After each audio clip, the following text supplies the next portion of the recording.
Hello, everybody. Hi, I'm Michael with WriterSanctuary, and today I am with Sean Gregory, and we're going to be talking about some his books. Hopefully, we have some decent questions. I'm dragging ass, but um, we're going to be having a few shots here while we're at it. So yeah, I want to see you open your bottle to see what happens. All right, they're lagging just a little bit, I see on my end, so hopefully the audio's coming through. But this here is a piment that was created by some friends of mine. We're creating a little cider house and meadery, and this is mead and a Sangiovese wine grape that have been fermented together to create a mead wine. We're gonna Mm. crack this open. We're gonna see if this thing's any good or if it's a turd. I have all the confidence in the world in my friends, and so I trust them because I've had some of the great stuff that they've done. We're going to see if this bottle opener works on this cork because this one takes quite a bit. There we go. Look at that. Hey, Wow. Top like and it champagne. and it didn't even You explode. know, my friends are going to be happy about that little sound. They're probably all out there watching this giggling. But you know what? We're going to throw caution into the wind and we're going to drink like pirates tonight. All right, matey. I have whiskey. Oh, How was that's it? good. Was it good? That is good. And at 16.5% alcohol, we're going to see how the night goes. Well, I should grab my bottle. Let's see. We've got a bunch of here. Hey from Don Cook. Super excited to hear from Sean from Ken. Luke, I cannot pronounce your last name. I am so sorry, but I'm not even going to try. Luke says, "Well, cool. You're drinking the piment." Um. Luke is one of the guys. Oh, So, nice, hey, Luke, this is good. Hey, DJ, this is delicious. nice. Yep. Don says it's delicious. Luke says bottoms up. And Neo's here with drink from the bottle. I'm sold. Oh yeah, we're gonna skip the interview and just get liquored up. What the hell? We'll just hang out, Let's we'll turn it into two dudes between ferns or something. That's how me and Chris used to do it. We have like 3 episodes of us just getting liquored up, talking about writing. I don't even remember what we talked about. So, anyhow, I guess we can get started. So, you're a Steelers fan, eh? Well, yes, I am. I I won't hold that am against you. 100% a Steelers fan. I was not always a Steelers fan. I will be honest with you. I wasn't always a Steelers fan. I've always been a Penguins fan. Grew up in South Florida. Yeah. So we didn't have hockey growing up in the 70s and 80s in South Florida.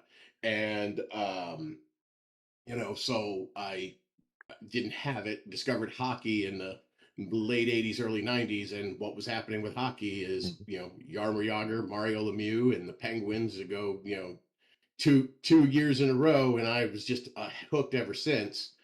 Met a Pittsburgh girl. Her family had season tickets. Started going to Pittsburgh games. Went to every game for years, and you just cannot go into a stadium, live in a town, and not cheer for that team Yeah, you and can. end up getting infected. So now I bleed black and yellow. Well, I've been in Denver since for 25 years, and yeah, I'm not a Broncos fan.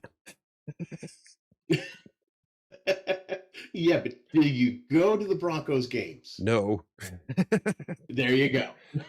Well, I've always wanted. Okay, so I was raised a Raiders fan. Don't hate. But that's from the age of 5. So I've been following the Raiders since like Tim Brown was playing, and so Oh wow. coming to Denver was a bit of a trip. So my dad and brother got to go to the Raider Bronco game. And that was pretty cool. But I am a Yeah, Rockies fan, we've so gone so many. It's like, we go to so many games, and it's just hard not to root for them. yeah, And don't get me wrong, it's been abysmal. 12 years have been rough, yeah. but I still, I gotta hope. I gotta hope. And we at the very least we got to get another ring so we're not sitting there tied with the Patriots. Sorry, I choked on that. Yep. Let's see, we got a few here. Yeah, you like Night Stream with Coffee, Create, and Connect. Um, Michael Zago. God, I hope I'm pronouncing these names right. Excited to hear the inspiration. Sean is such a wonderful and creative person. God, you got a huge fan base. Pittsburgh is die hard for their teams from Pseudo Wyvern, except the Pirates. Let's be honest. I forgot they had a baseball team. Sorry. You know, yeah, we got the worst team money can buy right now, I think. So Well, you know. and I say the same thing about Denver. I can. There's been times where I completely forgot we have an NBA team, Oof, the Nuggets. that's painful. We do have a world class hockey though. So, going Yeah, to oh, revise. yeah. They came around the same time as the Panthers, so it's Yeah. Let's see. guys are pretty good out there. Going to revise a novel So for a little bit, have a beer, and then watch up to through 2 times video speed to catch up on what's going on. I wish I could forget from pseudo. Mm. yeah, I still think that Mike. I think this is I'm gonna I'm just going to say what, we're just gonna make it fun, and I'm gonna do this, and we're just gonna say, hey guys, every time one of us says the word Pittsburgh, you Take a have to shot. take a drink. I don't care where you are, who you are. Grab your favorite drink, whether it's a beer or whiskey or it's cat piss. I don't care. But if the word Pittsburgh comes out of either one of our mouths, y'all got to take a shot. We're not in this Yeah, alone. We're we were all in this together. yeah, we were talking about that earlier. Let's see. Luke says, "What's your cat's name?" This is Max. Max, leave my microphone alone, Pittsburgh. please. Yeah. um, this is Max. Usually I have Shadow on my lap, but I think Shadow might be upstairs. But this is Max. Yeah, such a pain in the ass. Yeah. A good looking Um, cat. We don't let's have my see. dog in here because if Betty was in here, she'd be tearing up this place and barking because you're on the screen and she doesn't know you. Oh, So she'd be up here trying to tear the screen apart. that's And then you look at her and you go, well, she's the sweetest dog in the world, but she just looks grumpy all the time. So it's oh like, yeah. Well, I've got a 1-year-old English bulldog, and she gets the zoomies and and hauls ass through the basement. Uh, Ours is a puggle, so she's got that same, that yep, squishy that's it. face. Looks like they're always angry, like they're looking around going, "What are you kids doing?" Yep. You know.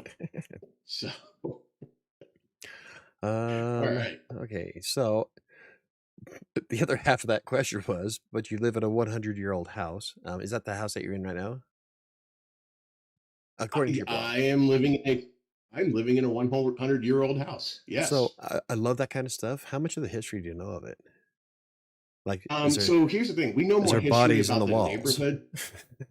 Well, that's the thing, is that there is a strange smell coming from somewhere in this area over here, and I'm pretty sure whatever it is dead. I just don't know how long it's been dead. No, it's as First off, the thing about Pittsburgh, a lot of people, unless you're from here, you don't know every basement is wet. There's no such thing as a dry basement. If the house was built any time before, I'm just gonna pick a number, 1989, that every basement is wet. And so when we first moved into this house, we bought it.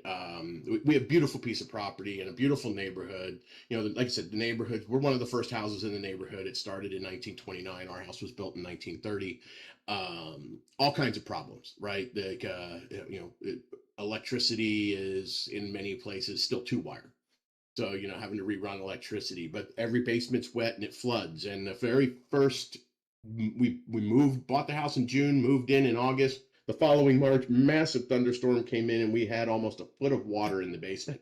It was our garages are in the basement. It was flowing out the garage door like a river. It was the craziest thing I'd ever experienced in my life.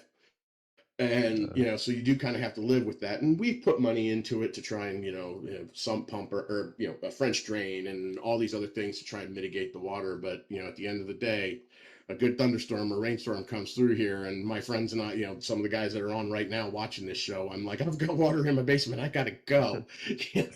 So it's like, so there's no carpet. so there's that.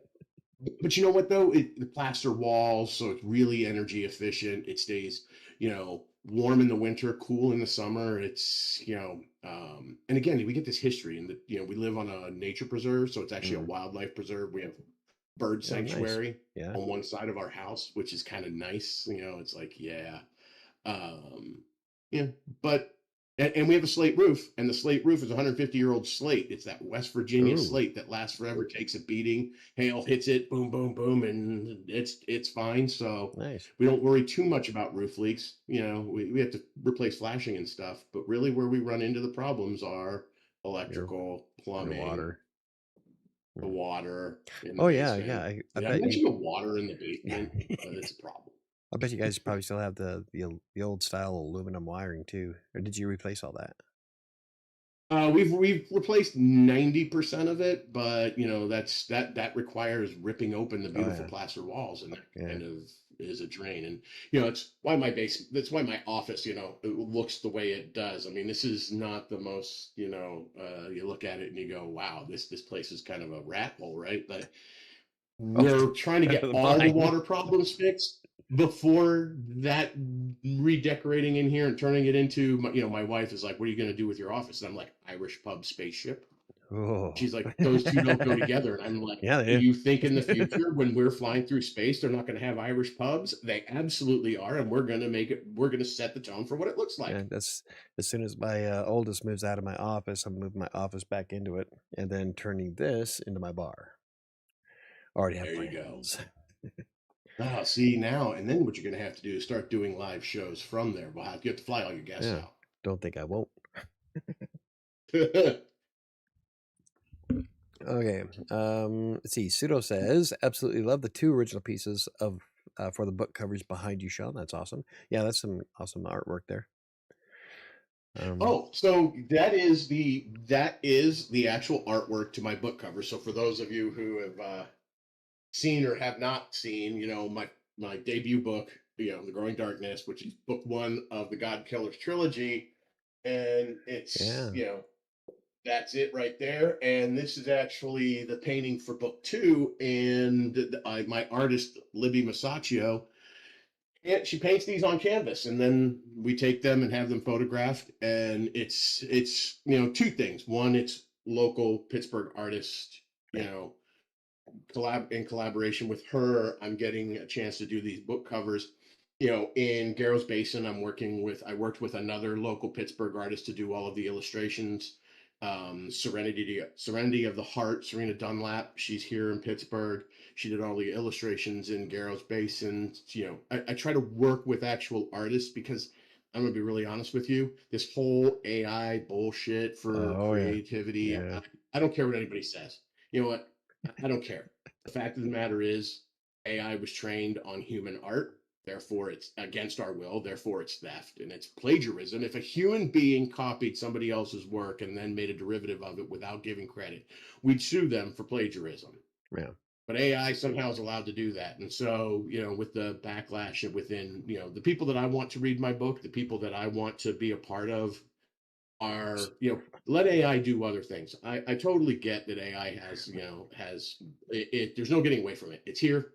It's never going away, but we don't have to let it invade the spaces where human nature needs to be involved. Oh yeah. I I don't would. want Yeah, I AI agree. defense systems. I don't want AI art. I don't want AI writing. I don't want AI movies. I'm not interested. I won't read it.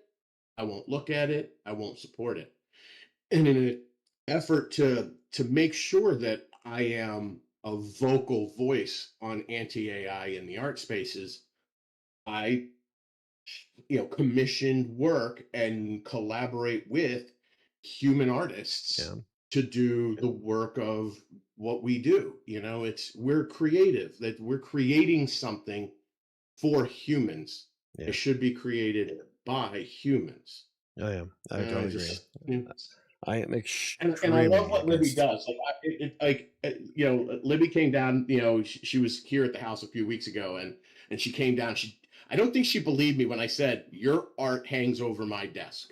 And then she saw it, and I'm like, I moved it over here for tonight. It usually sits over here over my desk, so I can look at it and enjoy it. And Yeah. Oh my yeah, God. and I stare at it all day. Yeah. it's really nice. She did an awesome job. Um, I'll never use AI either. I'm kind of broke folk. So for both book covers that I've done so far for Freelancer's Tale and for Kingmaker, um, for Freelancer's Tale, I took that picture on Lookout Mountain. So it's a picture of me on the cover. Um, this one here, actually, I don't know if you can see it, but that is me. That's Denver in the background. Will you stop, Max? And then with Kingmaker is actually a composite of 5 pictures we took up at Lookout Mountain with me in cosplay, and that was a lot of fun. Um, oh, I don't have a copy down here. It's that's up there, but anyway, Kingmaker is me in leather armor, and then my skeleton was with us, and he was hiding behind the tree. And it was a composite of 5 pictures, and I am really good with Photoshop, so I was able to put all 5 images together, and came out really nice, I thought. But yeah, I would I'll do the art myself before I let AI to do anything. So like I do use 100%, 100%. I use AI for getting ideas for like the YouTube channel. VidIQ's AI will actually go through my data and tell me what videos might perform best. But I don't use their titles or descriptions or script, nothing. Just give me the idea, I'll run with it. And that's the extent of what I use for AI. AI will never And I write a get using it single for doing line things like of my analytics text. and Oh yeah, and you know, like they can if you're crunch looking numbers a at it to lot do faster than I can. data analysis, like fine, because I work in my day job, I work in a technical environment, and we're constantly looking at data, or we're constantly doing, whether it's market analysis or design analysis, or FMEAs, or just the things that happen where you're looking at a bunch of data. Well, then I could see the value of AI, because I use tools to make my job easier. Yeah, And I get that, and I have no problem with that, but I just do believe firmly that there are certain things where the job's not supposed to be easy. Writing's not supposed to be easy. Art is no, not supposed to be easy. It's supposed to take, where the magic of it is, I believe firmly, is in, I you cannot see it by looking at this, but I promise you, if you were to stand here and get really close to these pictures, you will see where Libby took the thinnest paintbrush and just laid these tiny little dots. I yeah, mean, when this cover reveal comes out, I can't wait till everybody sees, because the cover design is actually done. We finished it, and I've just been teasing it on social media with blurred images right now. Um, but when you look at the details, one of the characters is a scaled character, and they have emerald scales, and you look at, she laid every single scale individually. yeah, There's a love that goes into that, there's a passion that goes into it, there's and I watched her as she struggled, and she, we talked back and forth, and she just was like, this is like, she was like ready to throw the thing across the room at one point, and she's like, I hate this, but she kept redoing, doing and redoing, and kept working the image until she was satisfied with it. And you can't get that out of AI, and you can't no, get that passion, and it shows in the quality of the work, and it shows in the commitment to what my story is, or whoever's story she works on next. That only comes from human passion, and art without that passion isn't art, and no. writing without that passion isn't writing. That's that. Yeah, I'm a big. That's pretty much how I believe it. Is um, it's discrediting all the people that actually put all this time and effort to hone their skills to write well and to tell a story. And I just, you know, I don't even listen to Grammarly when it like underline shit. I'm like, whatever. I Mhm. keep going. But I don't know. I don't even use it. I use I it don't. because well, I use the Chrome extension because as I type in like if I'm doing something in WordPress, if I misspell a word, it'll automatically correct the word for me, so I don't have to backspace and fix it. But as for like all these yellow lines and purple lines and shit, I don't even pay attention to those. I just use it for the spell checker. Yeah, I mean, listen, I write in Scrivener, and it highlights the Ah, word yeah. and tells me what's spelled wrong. But then when I start working with my editors, Laura Thompson and RB Michaels, She's here, by the way. with Hello, Writers Laura. Joint Services. Those are my editors. Oh yeah, that's right. That's how we know each other, right? Yeah. And hey Laura, hey RB. You know, I know that these even Word, we transfer everything into Word, and when they send me their notes, I make my changes, send it back. And it goes back and forth in that docx format. And I know there's AI Right. built into that for correction and for spelling and grammar and all of that. But there's still, like, it's suggestions, it's not making a change. And Yeah. it did not write anything. It didn't create anything. It's only trying to correct what I put down. And in some cases, I'll be honest with you, it gets it wrong because it doesn't know what I'm trying to do, because it's trying to write it like it's some sort of professional paper, and it's not. It's fiction. Yeah. And if I said y'all in it, I meant y'all. No. I didn't mean you all, Yeah. which isn't even grammatically correct anyway. So it's, Yeah, it's that's why I you use know, AutoCred. AutoCred does the same thing where it'll highlight words because it goes through and finds things that are like the difference between showing versus telling, dialogue tags and stuff like that. So AutoCred scans through. It only suggests fixes. It doesn't write a single thing for you. It uses AI to find all those things, and so um, I use it mostly because I have a problem with redundant phrases. So don't we all? yeah, so but I that mean, was one of the RB 100 times says to me, you've said this 62 times in 47 pages. And I'm like, that's a lot. yeah. Like, He's like, oh. oh, look, you discovered the word tomfoolery and then decided you liked it. Yeah, it happens. God, you Yes, used a word it is. on social media the other day. Was it today? Might have been today. That I didn't think anybody else used because I use it a lot. I can't remember what the word is now. Damn it! It was like out of left field. Like I'm gonna have to think about it. It's in my head somewhere. Coffee says, my dad was an artist back in the 60s and 70s, and because of him, I really learned to appreciate grassroots artists. Like my father used charcoal pencils, such a lost art. My uncle used oil paints. I use acrylics. I also use acrylics. My dad is a big fan of using oil. Um, this painting here is from Deep Space Nine. It's one of my favorite scenes from my favorite episode, in the Pale Blue Night. And Jenny, can't remember her name, Jenny something on Threads. She does that's an actual print of her oil painting, and she does lifelike paintings, and it's she does an amazing job, and that's all in oil. And yeah, so that's I don't know. I'm with you. I hate AI. Yeah. No, well, that's why my book exists, because the truth of the matter is the whole story came about because of a, internal struggle. So it's like, Yeah. AI can't do that. It can fake it, Um, but it can't do it. Coffee also says, I also enjoy singing with my real voice, dancing with my real unedited filtered face and body, creating writing that actually comes from my brain. Yeah, I play around with the AI filters on Snapchat, but I would never use them for a profile pic or anything serious. I don't Neil's, even think AI could do anything with this mug. Let's be honest. Yeah. I don't know, that fire filter on Snapchat's kind of cool.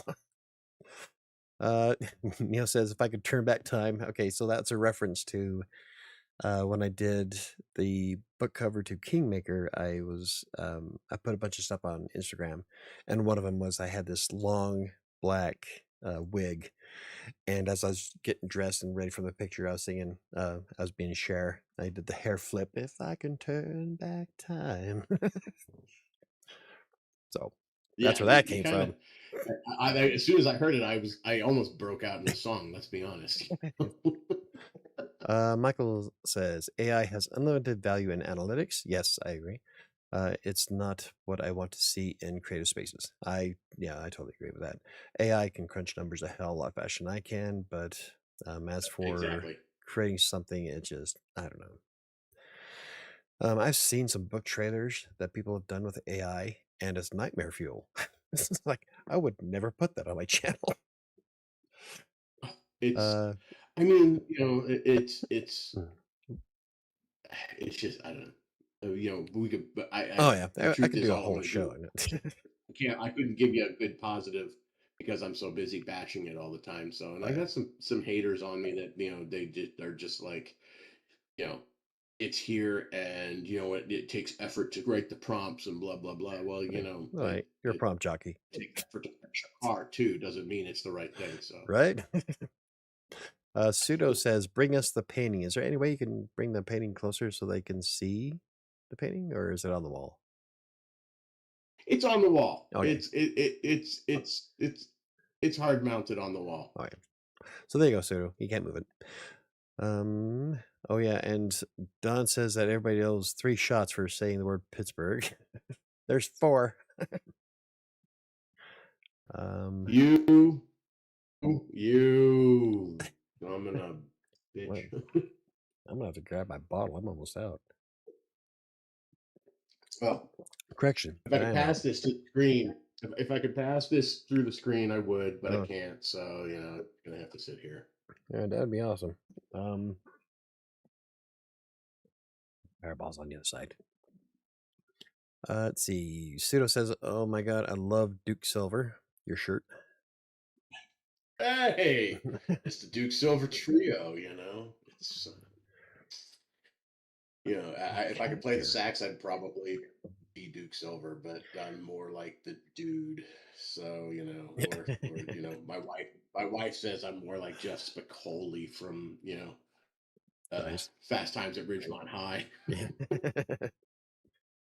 I used to play the keyboard and I want to play the violin, but that would require me getting some time. Just kept with trying to multitask It all after takes that time. passion. That's the thing is it all takes time, and it's that 10,000 hours of experience to become a true expert at something that we all have heard. If you've read Outliers, or if you've been on social media long enough, about the 10,000 hours makes you is about what it takes is the threshold to become an expert at something, and Yeah. that 10,000 hours required something of that person. So it's Yeah. um, and as a writer, I've been writing since I was, pre-teens, not well, but writing and always experimenting and always trying to put a story together or to tell something. And I like to think that I'm a decent storyteller, and a decent writer, but you put that effort in until you find something, or until you find your voice, and until you discover who it is you want to be as a writer or as an artist, and then you from there you take all of those skills that you've learned, and then you are able to finally express yourself in a way that resonates with people. Mm. And that's I'll be honest with you, I've written so many stories over the years. And this wasn't even, the Growing Darkness wasn't even the first book that I ever actually finished manuscript wise. Hell, I wrote 3 screenplays, a stage play, and another novel before I ever wrote Growing Darkness and decided to publish it. And the difference between all of those, and they were all garbage. And I mean, when I say they were garbage, I mean they were absolute trash. Um, yeah, like if I were to send it to an editor would have been like, "Yeah, no, hard pass." um, but this one was very personal, and when I put myself into the story, all of a sudden it resonated with people, and uh, that's you hone the craft so that you can find your voice, so that you can put yourself into it with the skills that you spent all that time honing. And that's, Yeah. I think, when you finally strike gold, right? Yeah. Yeah. Like I've been writing since I was 9, and I actually submitted my um, what you'd call a manuscript at the age of 12 to Doubleday. They obviously turned it down, but it was all about getting it out there and trying to. No, I didn't know. I was 12, Mhm. so Yeah, I like, and the game's so different now, right? Like, oh yeah, between, self-publishing's been around since, Jane Austen, right? Since the late 1700s, self-publishing has been around. But it wasn't until what was it, 94, when Ingram created Lightning Source, and then it was 2007 when yeah. KDP started. And and And I they really started with think, with his crate space. Is what it started with. Great Space, yeah. CreateSpace, and then but now it's big business, and there's I mean there's the whole what I call them Kindle millionaires or Kindleaires or something like that, where it's there are best selling authors who are self published, and it still has a long way to go, because I do think that we need editors. I think people like Laura and RB at Writers Journey Services. I think all of the other editors. I mean, here in Pittsburgh, Susan Gottfried, West of Mars, she does, I think she specializes in romance. Mm, Um, you know, there are freelance editors out there who are professional editors that know what they're doing, that understand everything from you're starting a story, and your inciting incident, and your climb up to some trauma and a dip, and yeah. climb up to Accentuations and the nuance. climax, and the lowest low, and then bam, the hero comes out the winner, and that whole story arc climb. There are freelance editors out there that understand that understand timing, and plot points, and but then they also understand the grammar and the consistency, overuse of words, whatever it is that every editor looks for. I think the indie space needs to really, in order to be truly taken seriously, and to because there are so many, all of my favorite authors right now, every single one of my favorite authors right now, 100% are indie authors. Yeah. uh, Caitlin Brooke, Atlas Creed, and these are people, if you're on my social media, you hear them all the time. Arlo Z Graves, I am going to tell you right Yep. now, if you I are know not Arlo. reading Arlo Z Graves right now, you are missing out on some of the best storytelling I have ever seen. Arlo, I am mentioning you.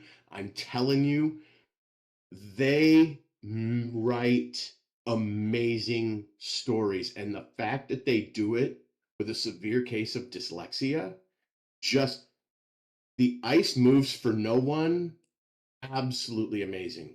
Caitlin Brooke writes feminine rage fantasy better than anybody I have ever read. I didn't know that was a Among the genre. Burning,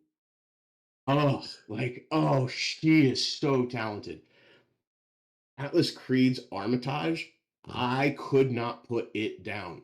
And these authors are, they've gone this route, and they're blazing this trail of uniqueness, and they're doing it in a professional mm, manner, and they're putting out good work, good product. And it's one of those things where you just sit here and you go, and there's a whole bunch of other indie authors out there that I am connected to, that you're connected to, that are incredibly talented, whose books I have purchased, that are sitting on my TBR right now, that if I could talk about every single one of them, I would.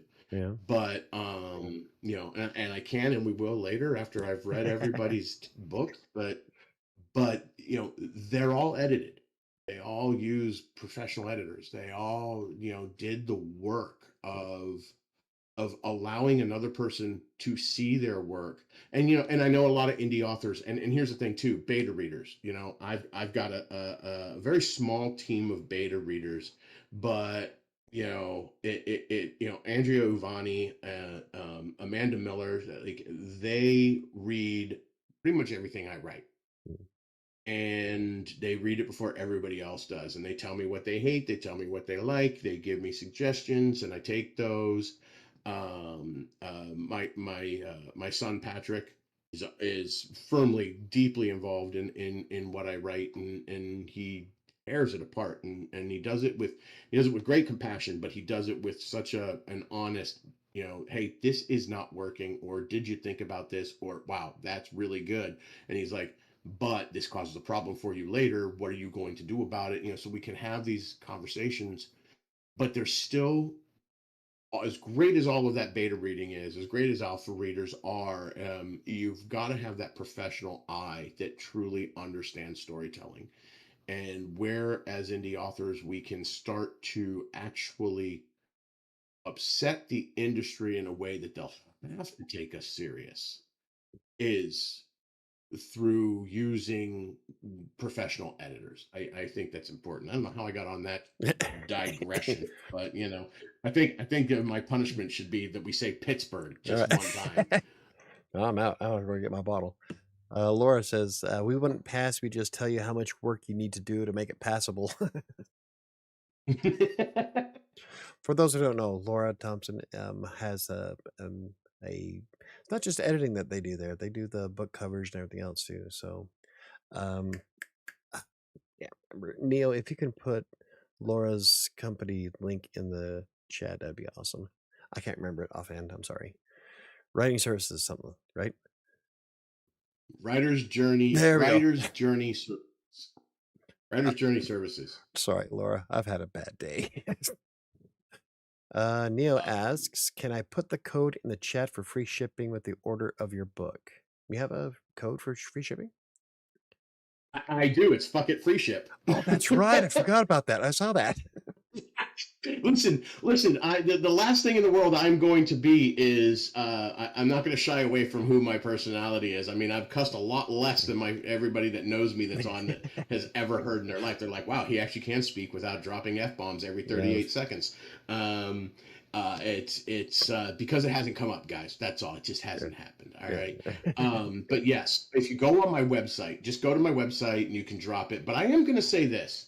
Um, I'm going to ask you to do me a favor. I think as much as if you're on Amazon, and as much as I tried to shun the Zon and the traditional, buy it on Amazon. And the reason I ask you to do that is buying it on my website. While I do make more money, I get zero visibility. Oh, yeah, that's true. And leaving reviews, all of you who've read this book, I'm looking at you right in the eye because I know you're looking at me. If you haven't left a review, please do me a favor, even if you hated it. If you hated it and you thought it was the shittiest thing you ever read in your life, and you'd rather see me paint myself in gold than read another one of my books, then give it a 1 star. Tell me how much you hated it. I don't care. As like you're not going to hurt my feelings. At the end of the day, you're not everybody's cup of tea, right? So, but honest reviews mean more to me because those help me grow. If I see something where somebody gives me a critique and they go, "Listen, I give them a 1 star, and these are the reasons why," I'm going to look at that and I'm going to go, "Hmm, can I be a better writer because of what they said? Because if I Yeah. can be a better writer, it helps me." Now, if it's because you don't like the genre, you didn't like the character, you didn't like, whatever it is, you didn't like my style or my prose, well, kiss my ass. you know, that's not changing. Yeah. Uh, Let's see. Don says, I'm trying to catch up. There's a lot of chats here. I'd love to hear Sean talk about the inspiration of his debut book. Yeah, that was kind of, because I saw that you liked the Dragonlance Chronicles, and I'm wondering how much of that kind of led into it, or is that just?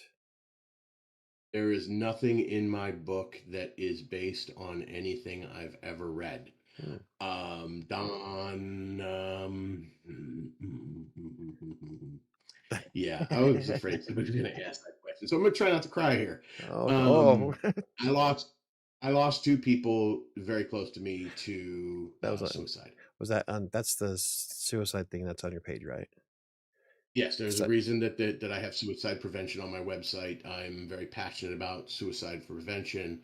I have semicolon tattoos because that's the symbol for yeah, you are not alone. It basically means that you continue.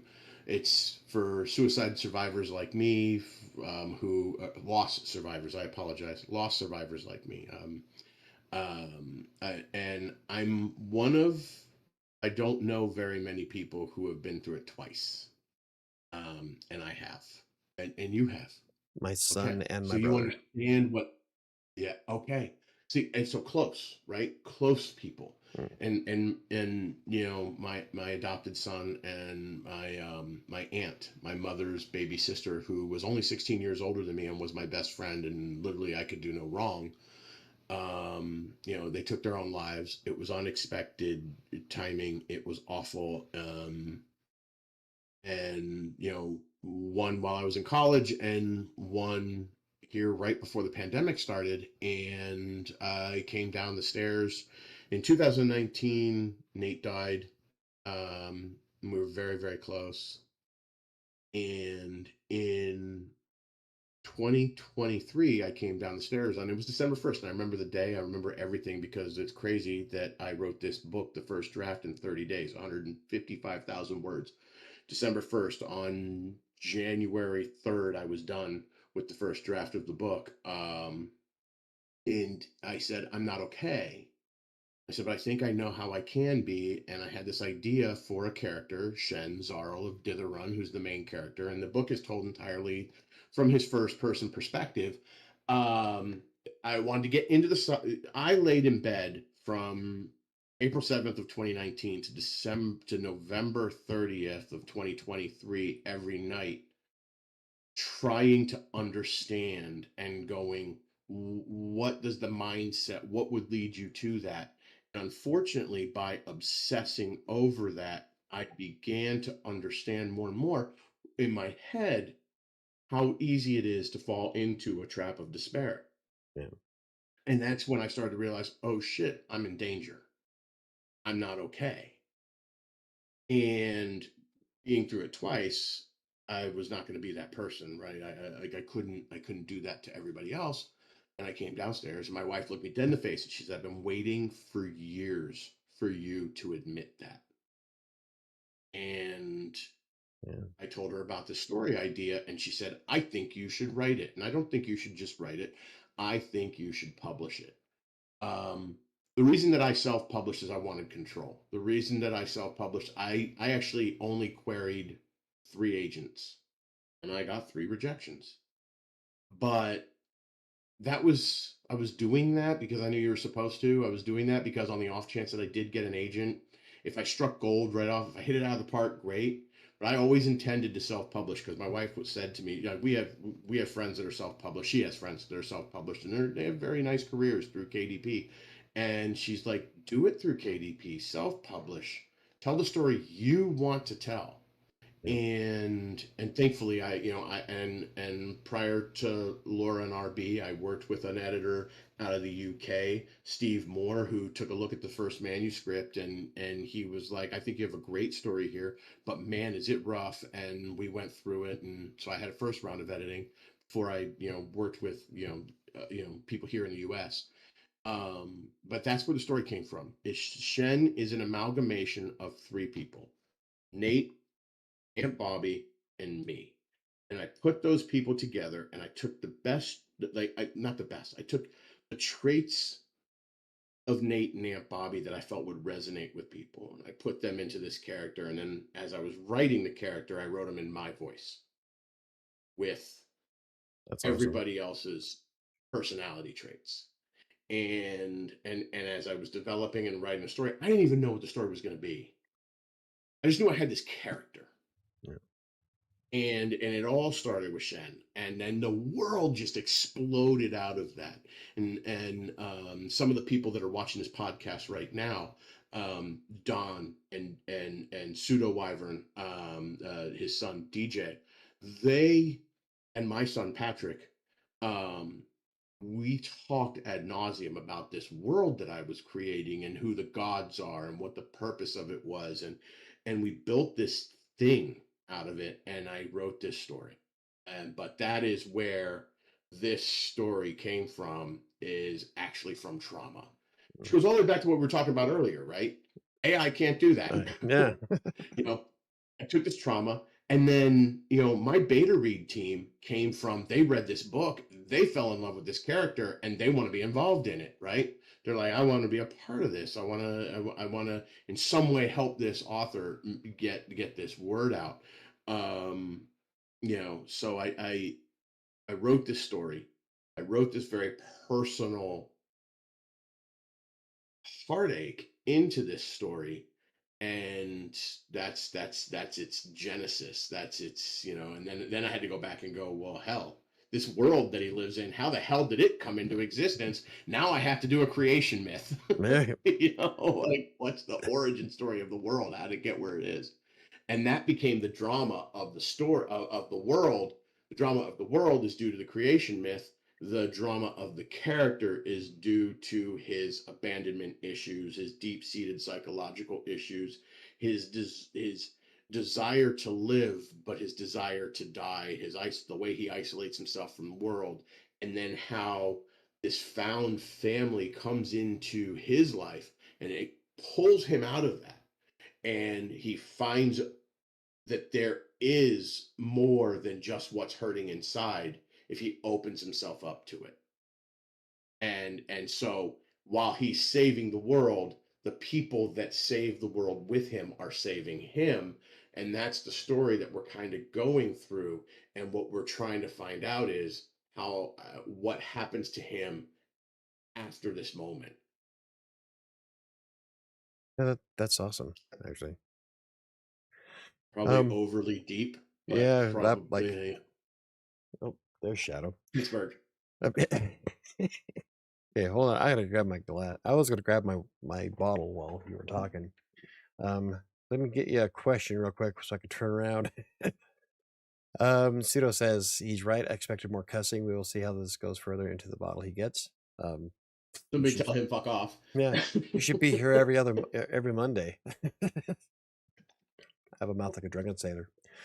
Um, Yeah, so yeah. yeah, that was kind of deep. Now I'm like, Yeah, and I apologize to no, everybody it's that's deep. not Can we good. lighten this shit up somehow? I mean, fuck's sake, Um, let's lighten this up.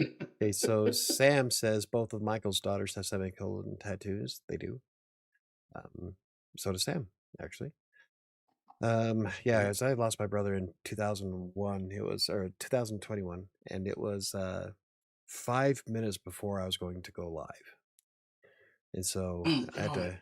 It was yeah, but that was a crappy year. And then my Yeah, son killed himself in 2019. yours So too. yeah, I'm mine sorry. was October 1st, and then a close family member. So I guess three suicides, but the first my son, and then a friend of ours, a friend of the family. He's been with us for. I knew this kid back when he was little.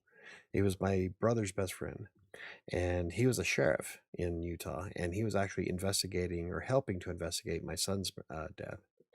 And got to the point where Ogden City told him to quit calling because he was in Brigham City, and they were getting pretty pissed. But he was cleaning his service gun, and it went off into his stomach. So I lost like two people back to back that day or that month. So yeah, it's crappy. So let's It's hard, try. and it's Yeah. hard. The work of I saw this TED talk that was, and I wish I could remember it because it was one that I hate to say it and not to make light of the situation that we're talking about here, but at the end of the day, we don't want people to get depressed. I Mm, was sitting on the yeah. toilet and I was watching TikTok, as we all do, I'm listening. I grab my and bottle. don't even act like y'all don't do it. We all know we all do it. Okay, we sit on the toilet and we watch TikTok. It's how we pass a few work hours without having to take a break.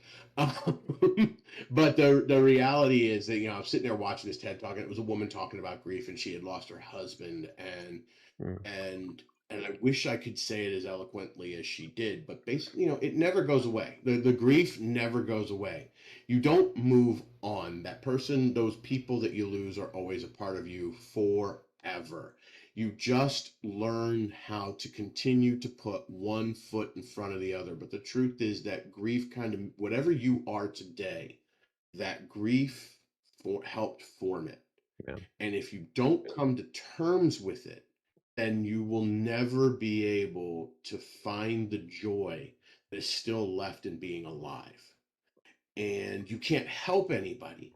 You can't make the world better for anybody if you don't take the moment to acknowledge your grief, recognize that it's never going to go away, continue to put one step in front of the other, and allow yourself to find that new family or that new person. You're not replacing the person you lost, you're filling the void that they left behind with the friendship and love of another person, whether it's a friend, spouse, whatever. Yeah.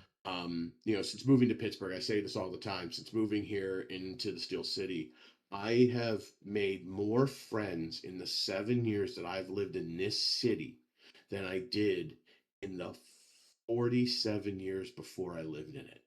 Mm. I have one friend left from high school. One, one friend. And then I have my brother Jay, who lives out in the the east side. He lives out in Saylorsburg, Pennsylvania. And those are the only two people outside of my mother and my father that I have known since my senior year of high school. Yeah. And I moved here to Pittsburgh and in this neighborhood that I live in with all these 100-year-old homes and people who have lived in this neighborhood for 40 years and people who have just moved in a couple of years ago. We've got this little community of people. Pittsburgh's one of the friendliest cities I've ever lived in. I mean, I've lived in Miami, Fort Lauderdale, Los Angeles, Chicago, Charlotte, DC. I've lived and I've traveled all over the country. I travel for work all the time, and Pittsburgh is the friendliest place I've ever been. And I've made so many friends, and a lot of them are on right now. And the love that I have and the love that I feel, and some of these friends I've just made in the last couple of years, just because Pittsburgh is that friendly of a city and it's that small of a town. And y'all are taking a lot of shots right now. um, the Half of them are I unconscious. just I fill that void with or that void has been filled because I've allowed myself to be open to the grief and I've allowed myself to be open to how it evolves through time. Mm. I've allowed myself to make these new relationships and to be close to people, and it's done is make me want to be more helpful to people. The truth is that the grief hasn't closed me off to the world, it's actually opened me up to it, and it's made me more compassionate. Mm. And I hate to say that because I'm a staunch atheist, right? I Yeah. don't believe in there's this plan. I don't believe that grief is a plan. I don't believe that grief is a good thing under any circumstances. I think it's the painful existence of the human condition. But I think that grief gives us what it does do if we face into it and we allow ourselves to feel it is it gives us compassion and it opens us up to not just compassion towards other people's grief but to other people's struggles. Yeah. I'm an LGBTQIA ally. I am a I think that we should eradicate poverty. I think billionaires shouldn't exist in this world. I think that I believe that there's as a white male, I have had certain advantages. I've made mistakes that other people have made that aren't white males that never should have allowed me to succeed where I've succeeded. Yeah. But assumptions are made when you walk into an interview, or assumptions are made when you enter college, and those assumptions are erroneous, but they're made, and I've benefited from that. And it'd be a travesty for me to not recognize that as a cis hetero male, the world has catered to me, and that compassion that I have has allowed me to go, let me not just be blind to it, but let me be vocal about the fact that I do support these things, and my books are very inclusive. My books include gender neutral people and gay people and lesbians, and like transgender. It's my race is not an issue. Race exists in my world, but in my world, I make these things just the norm. Mm. See, I don't want to write about the struggles because I can't even relate to the struggles, right? So my world can't have, without a lot of input from a lot of people, would require a plethora of counselors to turn my world into something where I could where it resonated with the struggle of everybody not like me. Yeah. So the best way that I could represent what I believe the world should be is I took those struggles out of my world, and where I do struggle is like billionaires shouldn't exist, and oligarchies and power, and the power of the few and the wealth in the hands of the few versus the good of the many. My world, that's the struggle, that's the thing, that's the creation story that they're trying to get through. And so all of my characters coming from all of these different backgrounds and places, for them, nobody ever judges anybody over it in my world. It's not a thing of judgment. It's a thing of, it just is. You are. The main character is Shen. His best friend Tamron is wildly, madly in love with Shen, but Shen's not in love with Tamron, and it has nothing to do with anything other than he's not in love with him. And Tamron is, he's gay, and he's comfortable in that, and I want him to be, and I want everybody to be comfortable with that. And it's and like there's no gender roles in my world even. Hell, the worst villain in the two worst villains, the two most powerful people in my world are women. Are Yeah. women. I didn't even realize that I had done that, just because it just happened. I was like, oh, look, there it is. You know. Um. Anyway, I digress a lot, folks. Fucking deal with it. um, I am really sorry for all the chat that we've missed. There's quite a bit here. A lot of it is like stuff that's way out there. Yeah, well, it's kind of off topic now. um, yeah, so let's start right from the very beginning. Don says, Sean, Michael, thank you so much for sharing your stories, not just your books, but the real life parts that are behind them. It shows why you both are so passionate about your crafts. Thank you. Yeah, that's one of the things I get a lot on this channel actually from my regulars is that I am authentic. Because I'm not trying to be something I'm not. I, So I mean, that's the thing. You know what? Try to be something you're not, you're gonna fail. unfortunately, that's why a lot of sponsors don't like to work with me is because I will point out flaws in your product. Well, well, there's a business side of that. I'll say Yeah. the flaws in the product I'm going to be able to ignore. The flaws in the personality, not so much. Yeah. Um, I mean, because here in Pittsburgh, Oh, here's something I wanted to bring up to you. Shaq Banshee is on here. That's actually Arlo. When you were gushing about Arlo, he was saying that he's Black dead. Banshee, So Shaq Banshee, like someday we are going to get together and we are going. First off, I want to see the Shaq.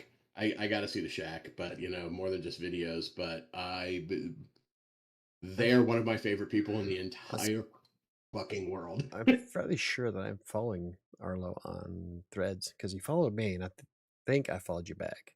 If not, I will remedy that because I usually try to follow everybody What back. did Shaq Banshee want? I'm curious. Let me see if I go back. There's quite a bit. First, he was like, killing me in a good way.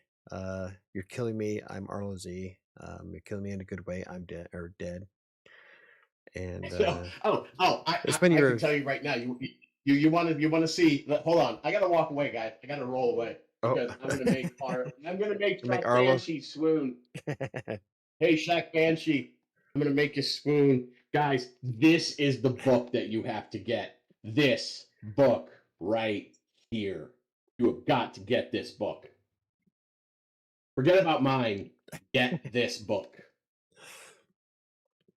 Well, if I had a QR code for Shaq, I'd throw it up there.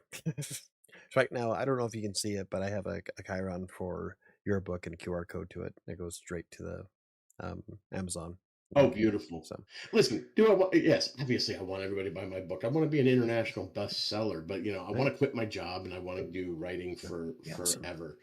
Um, it's part of it is I want the collaboration, I mean, let me show you something. I got to show you guys something. This is where is it? I got to find that. Come on.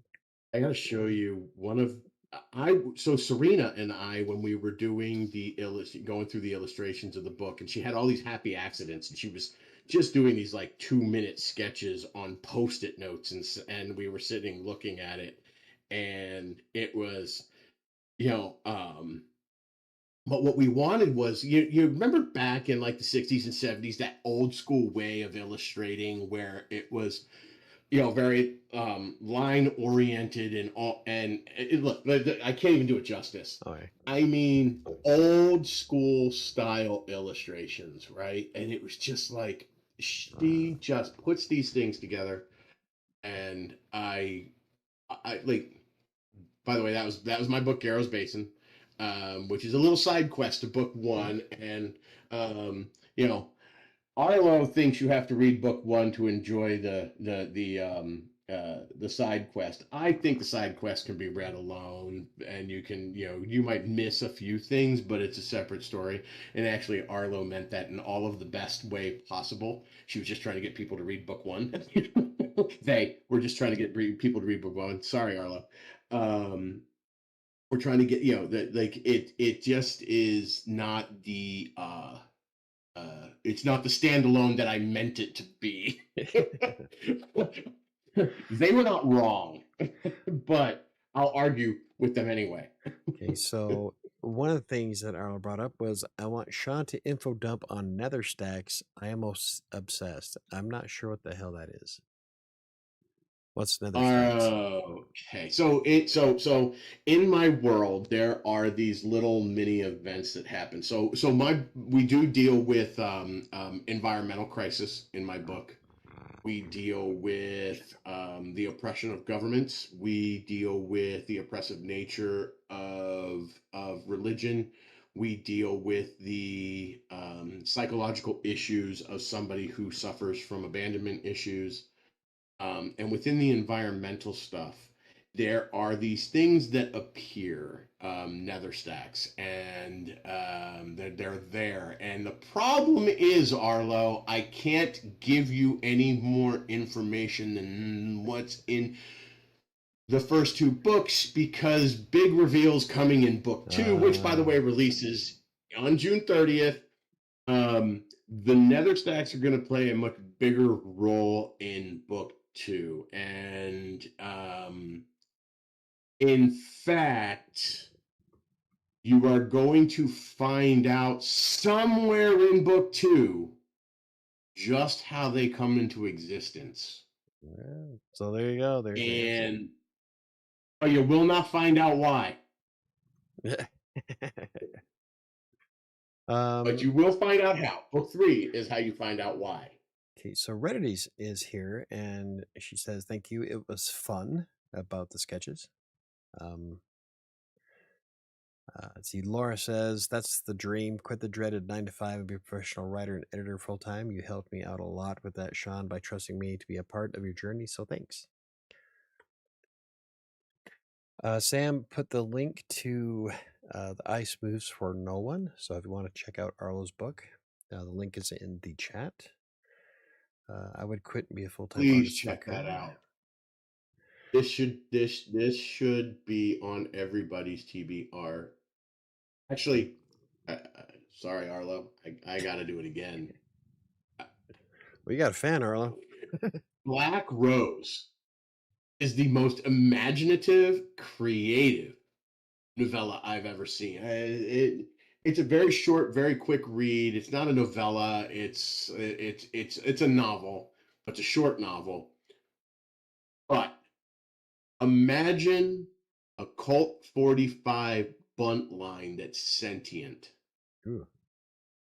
and whoever wields it, it has its own plans. And Ah. I know for a fact there are a handful of people right now who are on this show going, oh shit, I got to read this book because sentient weapons get them nerded out.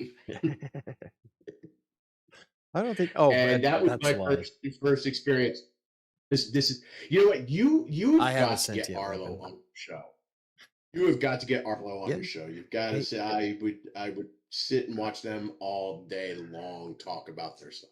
Arlo, if you want Uh, to sign up, the link is on WriterSanctuary.com. There's a specific contact form for authors. Yeah, if you just click on that and just fill out the information, we'll get you on the show.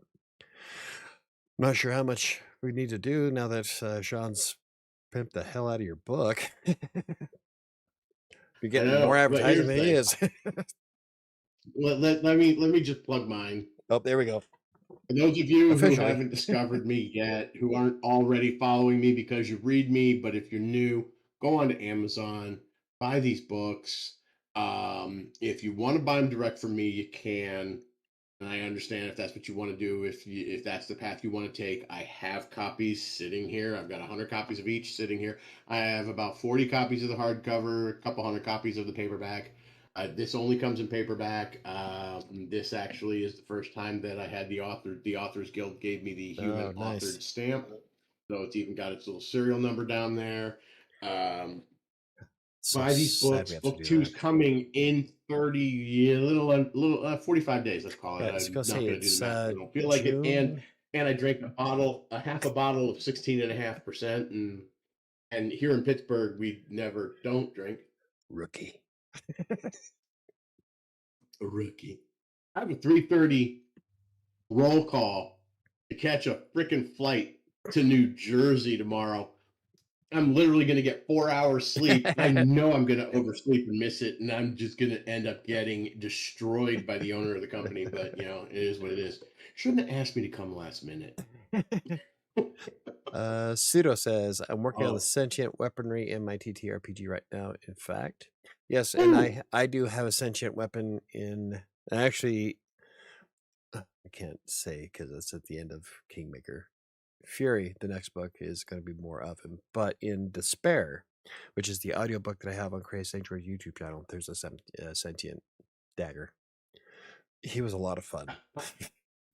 I got to tell you about this tabletop RPG, and we're over time, and I don't care. I got a good buzz going. We're having a good It's a time. little more than a buzz. Let's be honest. I'm about 2 seconds away from stripping. The This tabletop RPG is Let's not called get a banned off main. YouTube now. IMMANE, a main. And we're test playing it, and there's a lot of the test players that are on right now watching this, which is awesome because I love those guys and Sweet. gals, and it's like it is a freaking great group of people doing some fun work on creating this. If you love tabletop RPGs, you love a little bit of horror, but you still love that classic fantasy feel, and but you want something different, and you want different creatures, and you want different player classes and player races, and you want different monsters, things you've never seen before that you can't even imagine out of your head. um Shit that's scary. And it's got some horror to it. This is a scary ass game, right? But it Yeah. is very much reminiscent of any of the classic fantasy stuff, but with the unique set of rules. We roll d10s. There's no d20. It's not your classic roll 20 type game. It is it's how many d10s you roll, and what determines success and what determines a failure is very easy to follow. But Kind of like a masquerade we're in the all very beginning. always in the play test arguing with its creator, who is Suda Wyvern, that's on the show right now watching and asking questions. The reality that we're always arguing for more dice. No, wait, if I do, no, I got this, he's like, no, no, no. Oh, well, I can't argue with that. Yeah, you're right. Add two more dice. But the scary stuff that's coming, and DJ, it's so hard to keep my mouth shut about the discussion we had that nobody else knows about. Uh, Oh, yeah, don't throw yeah, up spoilers now. yeah. There's a monster coming that I cannot wait to die to. That's nice. Oh shit, DJ, Uh, cat's out of the bag.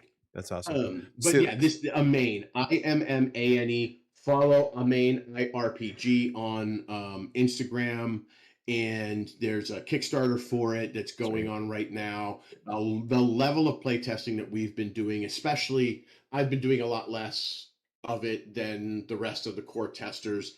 What they've done, what they've developed, what they're working on, and how they're creating this absolutely imaginative and amazing game.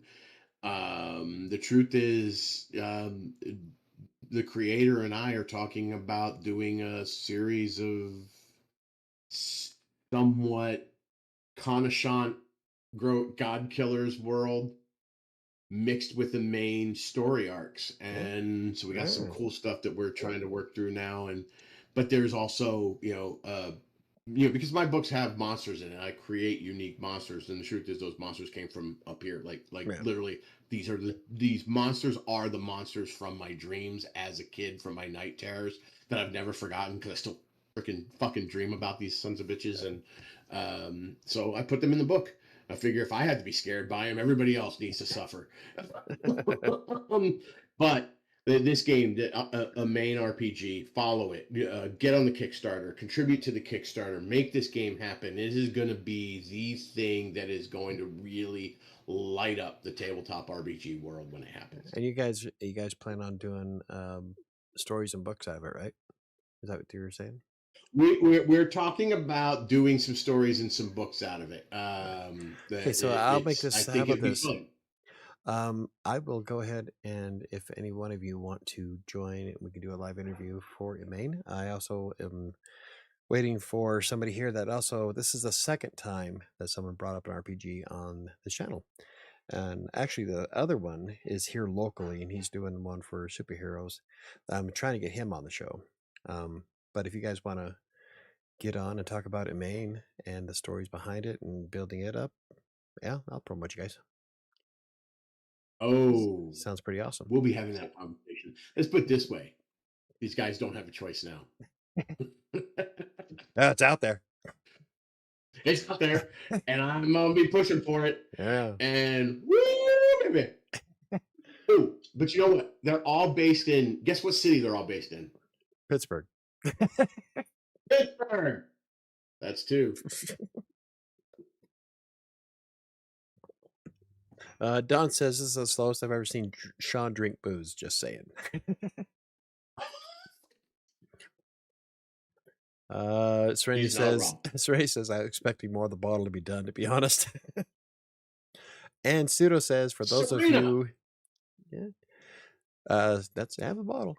Pseudo says, for those of you who don't know, Sean misses 1 out of every 3 flights. Oh, now they're throwing you out under the Oh, bus. you son of a bitch.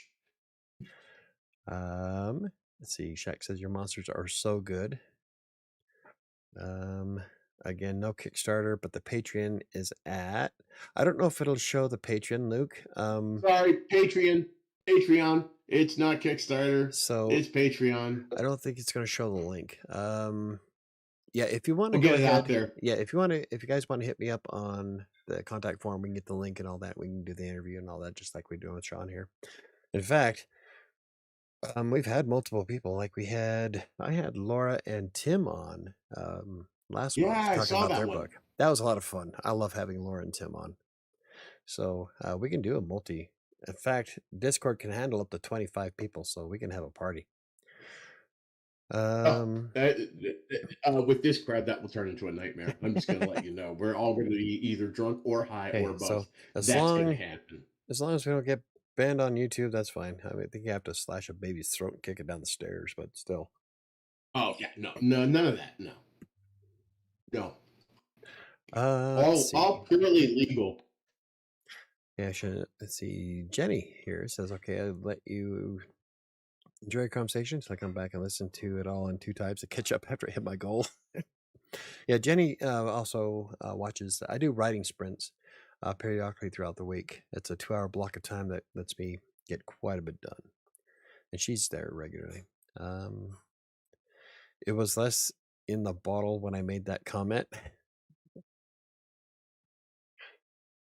All right. What? Was that Serena? Yeah, complaining that you're not drinking fast enough.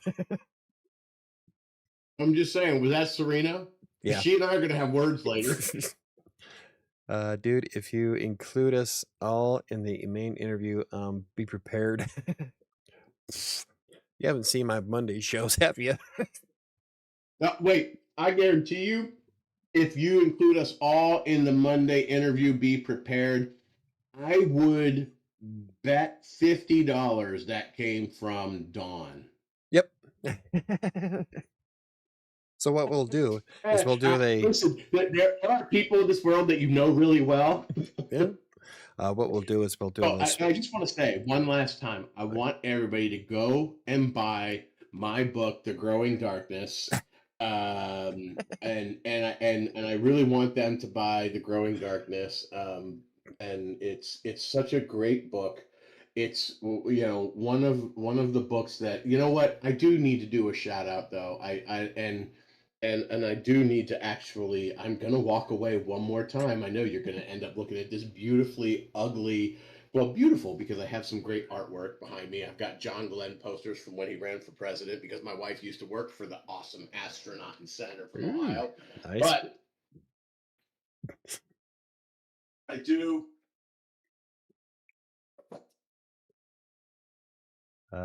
Don says, lol, he knows me.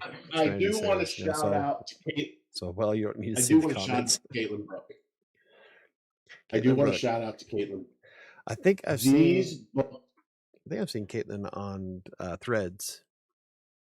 Yeah, I hate that they're backwards on the screen. Like, I actually really hate that the camera is facing the wrong way. Oh, That I'm see, not sitting. Don, shut for your mouth. I don't want to hear about all other case computers. for us, it is facing the right way. Oh, So is it? yes, Okay, it so is. it's just on my computer. Yeah, Again, Don, that shut your mouth. Discord. I don't want to hear that. I don't know anything about technology. I don't know why Um, Discord does that. I can't figure out how to it's fix so it, stupid. but it looks fine on our end. These So when I discovered these books, I went full on unhinged.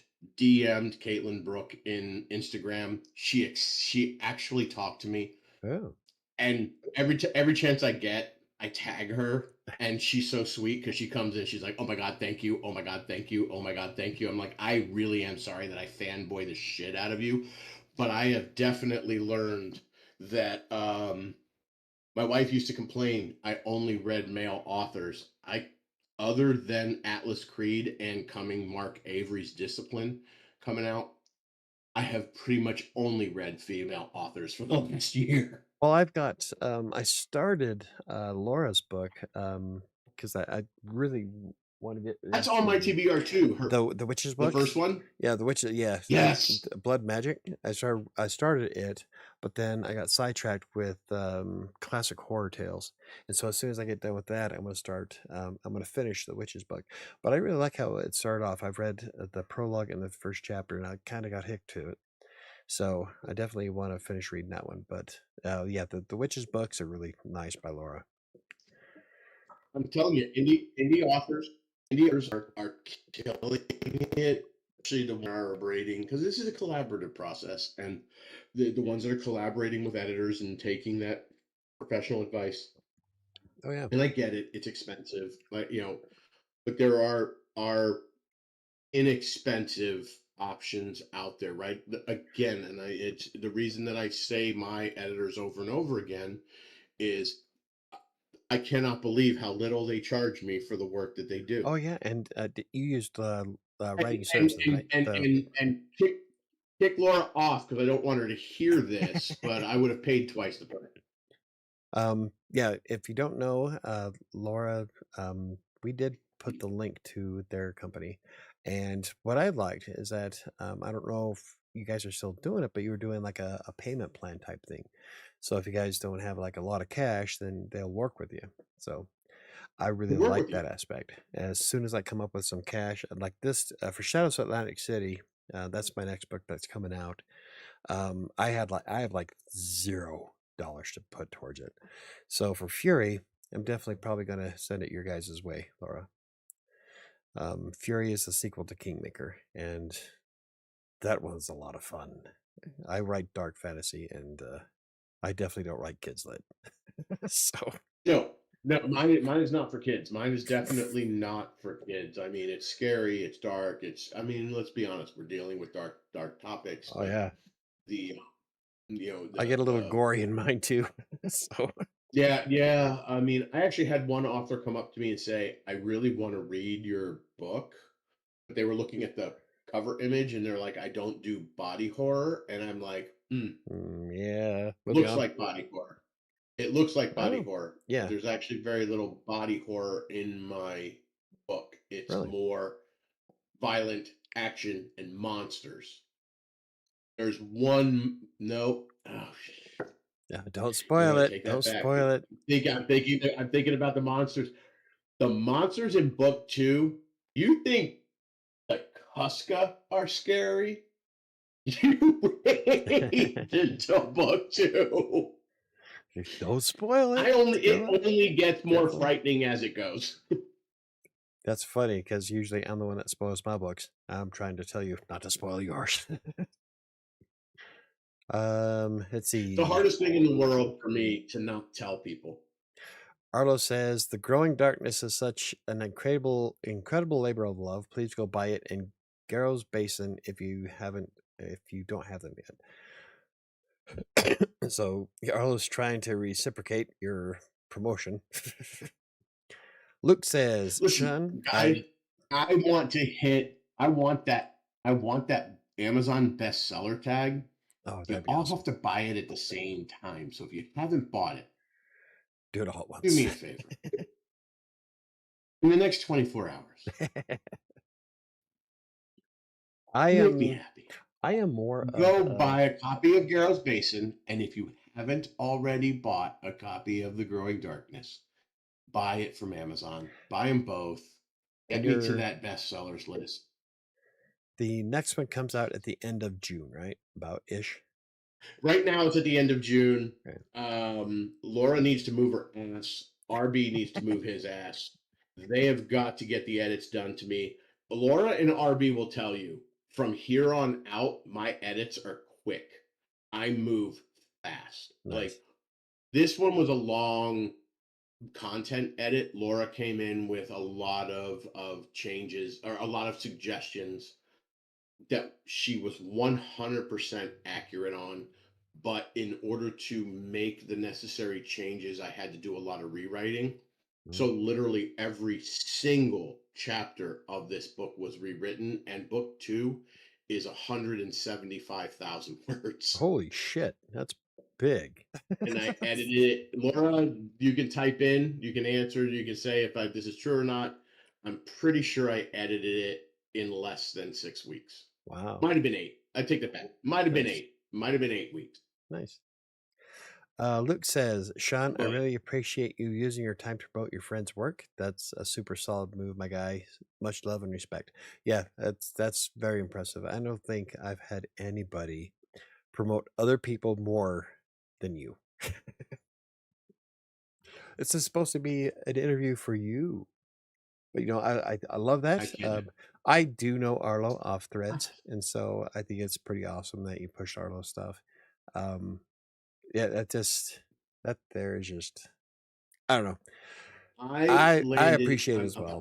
to fucking cry. I'm literally about to fucking cry. Let's make it I pry, landed in guys. Pittsburgh.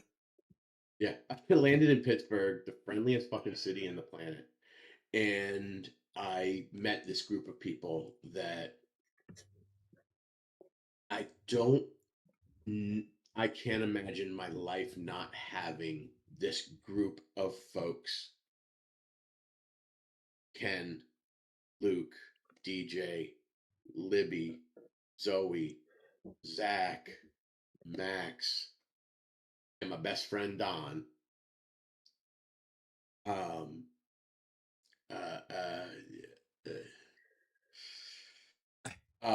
He's getting to that I love you but I stage of landed in this. alcoholism. I landed in this community. I landed in this community in Threads where I found the side of Threads that my people live, and I got the incredible opportunity to meet people from Pittsburgh who aren't in my circle, like Serena. Um, but then I got to meet people outside, and I got to meet Arlo, and Caitlin and Atlas and Mark and Isley. There's this group of people within the Threads community that I'm in, and we end up. I'm sure we're in some way in an echo chamber, but I don't give a flying fuck that we're in an echo chamber because these people are writers like me, like you, like Mike. I get to I get to count you as a friend, and Laura and like this group of people who support each other, who all we want to do is celebrate each other's wins. In this community, Mm. the truth of the matter is, as writers, the business is competitive, right? But the reality is, as writers, we are not competitors. We are colleagues. I made We're a working video together about for the that. same goal. We're trying to tell stories. We're trying to further art. We're trying to, and if and everybody was so welcoming to me. I'm gonna be really honest. I just entered into this a little over 2 years ago. Went public with the fact that I'm gonna be not even actually a little over a year ago. January of last year was when I started my Threads account, and so it's a little over a year. I've been in this community of people that are utterly amazing. And you take the Nate, and you take Aunt Bobby, and you take your son, and Yeah. you take what's happened to us, the trauma that's happened to us, and you go, and then you move forward through that, and you open your heart up to the world, and then you get lucky, and you find that by doing so, and by continually doing so, yeah, you're going to find the shitbirds in the world. You're going to find the people that are going to reject you. You're going to find the people that are going to, ridicule you, or try to tear you down. But within that, you can siphon that out, and you can find this community, and you can find these people. And I have been lucky enough to find these amazing artists that I get to talk to, that I get to work with, that I get to share the field of battle with. And Yeah. Arlo and Caitlin and Atlas and Mike and Christian and Mark and Isley and the list goes on and on and on and on and on, and Susan West of Mars. It's hard for me not to elevate them because they've been so amazing to me. Yeah. It's hard for me not to elevate DJ and his tabletop RPG main, because I was renovating a house around the corner from where DJ was the manager of a cider house, and the moment DJ and I met, I knew I had found a kindred spirit, and from that moment on, DJ and I had been friends. Awesome. And everybody else that I've mentioned in Pittsburgh is because of DJ's and my friendship, right? Yeah. How can I not elevate the person that enriched my life in a way that nobody else did? Right. No, that's awesome. I think it's okay. So you went pretty deep there too. Pseudo says you got to make me cry, man. Jennifer Decker, there is so much shit and absolute fuckery online these days. To be part of this conversation right now gives me such hope that I desperately needed. Luke says this is beautiful, and yeah, I agree. Um, I have met I I was trying to be active on Twitter, but Twitter turned into such a dumpster fire. I moved a lot of stuff over to Threads, and since doing so, I've met Laura, I've met Timothy, I've met all the authors that I've had on the channel so far. You and the community on Threads is just way better than it ever was on Twitter. And and I made a video recently about other writers are not your competition, and I broke down why that they're not your competition. You don't have to feel jealous about somebody else's accomplishments, because that's like saying that. you're expecting one person to read one book for the rest of their life for the from one author, and that's not how it works, man. So yeah, I relish in everybody's accomplishments. I think it's awesome when um, some people say, "Yeah, I made like 5 or 10 sales this week," and I'm like, "Awesome! I wish I could, but that's great." But Right. the community, the writing community on Threads is something else, and I don't know. I've met some amazing people being part of it, and you, I love having Laura and Timothy. God, there's so many people I can't name all of them that have been on the show. Uh, Jessica Heeb, sorry. Um, there's been a lot of people, and yeah, it's really interesting to get everybody's backstory because everybody has a unique flow as to how they got started writing in the first place. And so, like with yours, with the character of your character, with the development of Shen of your character, that's amazing. That hits pretty close to home, and it's just I don't know. It's just some people have some. That's one of the reasons why I do this in the first place is because I love learning how everybody got to that point, and everybody has some kind of trauma that prompted them to make a certain character or a certain location or decided to do a certain plot. And I'm not trying to like pull it out to make people cry or anything. It's interesting to me to see just how many of us come from similar locations. So It's the whole mantra of you are not alone. yeah, exactly. Well, like Cito It's just said, we all got to lift each other up. I completely agree. gotta That's lift why each I do other this up. channel. And, I and, get, and in Pittsburgh, we lift each other up. yep. That is part of why I started this channel in 2018. And the idea behind starting the channel was to help people learn how to do what I do for a living. I started off as a writer, as a professional writer in 2012, starting with Content Mills. And I think somebody asked me a question earlier, and you're probably gone now. Um, I would prefer you ask me questions about Content Mills and freelance writing on days I don't have an author. So that's why I didn't answer your question. I'm sorry. So if you want to come back next Monday, I will answer it. But I started professionally in 2012, and one of the biggest reasons why I built this channel, I wasn't getting paid for it for like the longest time. I didn't start making the money on this channel until like last November, but I still had everybody, a lot of authors on the channel because I love being able to help somebody sell a few books or get their name out there or share something with my fans. So I think, even if I didn't get paid anything, I'd still do it because that's who I am. And so for you to sit there and promote Arlo or Caitlin and mention books like from Laura's, um, it's kind of like what I do anyway. So you are definitely an awesome fit. I'm so glad I had you on the show.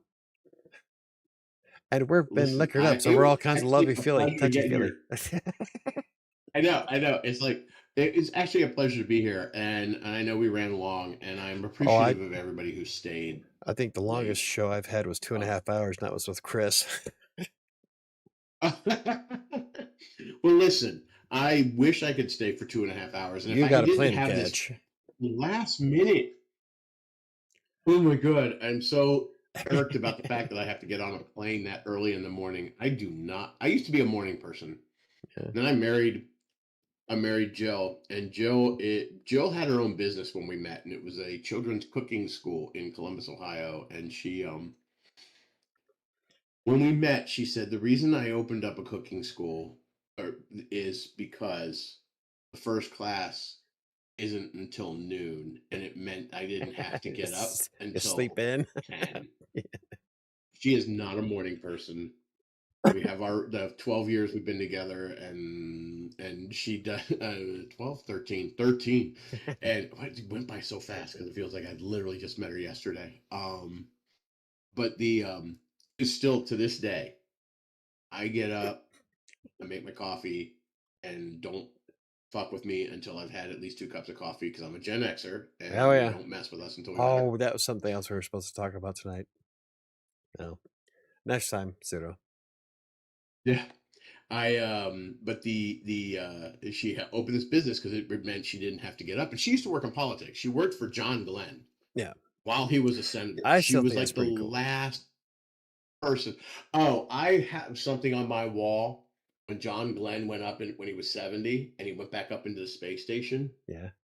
He gave everybody that worked for him, he wore all these pins, and he each like every hour or two, he'd replace the pins with a new set of pins. He'd take that set and he'd put it in a bag and number it, and he'd wear another set. Hmm. And he had this limited edition set, but it was exactly the number of people that worked for him. Nice. And I always wanted to be an astronaut. I work in the space industry in my day job. Nice. I do sensing for propulsion systems for satellites and Oh, life support systems, rockets, and all that kind of stuff. well, that's a And conversation for but I another have on day. my wall another conversation for another day. I have on my wall this plaque of her pins with a little plaque and a note from him, and um, an Apollo stamp, all this stuff, right? Yeah. And when I met her, she was like, "I have this, but nobody in my family really appreciates it." And then she looked at me and she went, "Literally, the guy that wanted to be an astronaut, that works in the space industry." We were still we were just dating at the time, and she goes, "Do you want to hang this on your office?" And I went, "The fuck do you want to hang That's this in awesome. my office? Are you kidding me?" Duh. My boss at the time walks by and he goes, "When did we get that?" And I said, "We didn't." That's awesome. I was lucky enough to get a girl to say yes to a date, and she gave that to me. And I live with her now, so kiss my ass, it's mine. Well, we'll have to get her on the show then. But she didn't want to get up in the morning, and so like I don't wake up well in the morning anymore because of that, because we become like the people we surround ourselves with. Yeah. And I've surrounded her. She works from home and I work from home, and I've worked from home since the moment I moved to Pittsburgh. So literally, other than my travels for work, I'm in my house, in my office here in this wet basement. She's 2 floors up in her office in the spare bedroom. But just like any office, we interrupt each other all day. So we're up each other's asses all day long. And for 7 years, we've not been apart. So did I say Pittsburgh? I think so. Don That said way. Don's toasted, so I'm trusting Don that you Oh, did. wait, but I did just say Pittsburgh twice. There you go. Real quick before we call this a night, Laura says, I guess we'll start with Luke. You are not alone. And this was when we were commenting about promoting each other. Serenity says, not gonna lie, you can tell Sean puts a piece of his soul into his books. The way they are captivating. You are amazing. Yes, I do like to point out, if you guys like flash fiction, Sean has quite a bit of it on his blog, and I'm hoping that he continues it because there's a couple of stories that were really awesome that I got to read. He does flash fiction on the blog. Let me ask you which one Link your favorite was. I'm curious. the Which the was your the favorite? the first one that I came across. It was the God, what was it? I'm gonna have to look up. Cabby? I think so. It was the first one that was on the blog. And I'm like, the story kind of sucked me in. Um, Let me look at it real fast, make sure it Just picked was. my teeth on live television, for lack of a better word. I couldn't be Actually, more uncouth if I tried. Ladies and gentlemen, the redneck has arrived. there we go. Can you tell I was Uh, born in a trailer? let's see, where was the at the store? Five Realms. Oh, I did want to.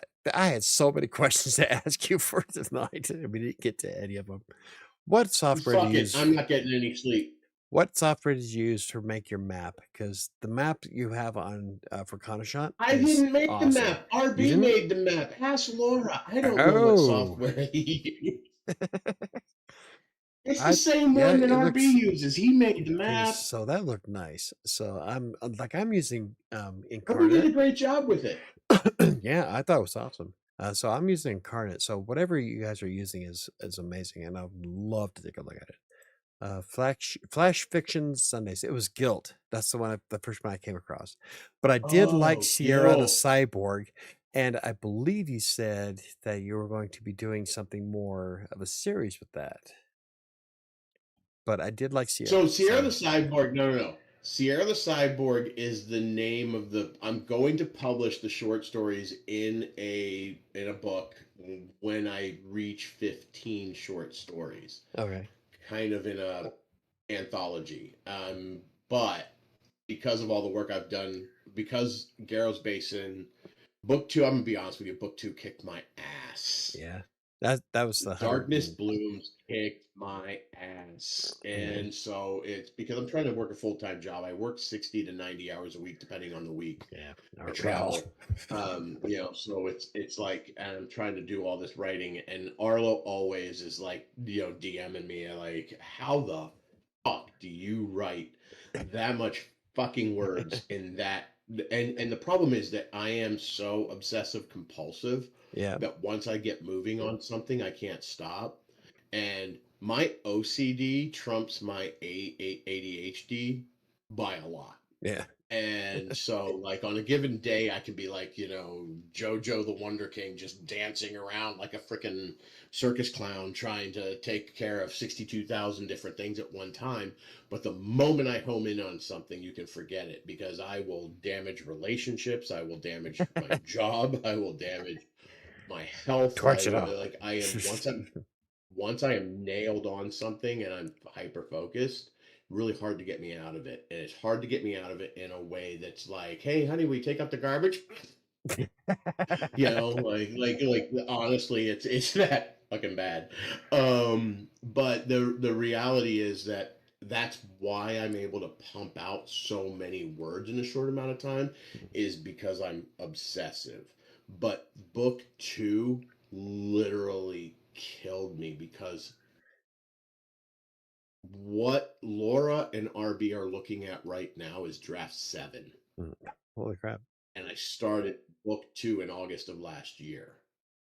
Let's say what They impressive. think about that. 175,000 words. It was 181,000 at one point, so it was really bad.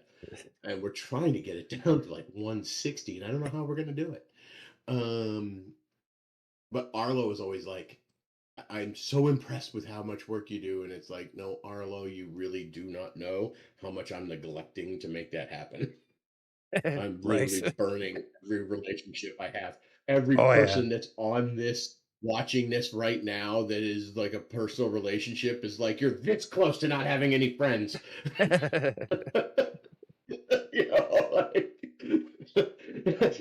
Don's ready to murder me because he's like, what the hell, dude? It's awesome.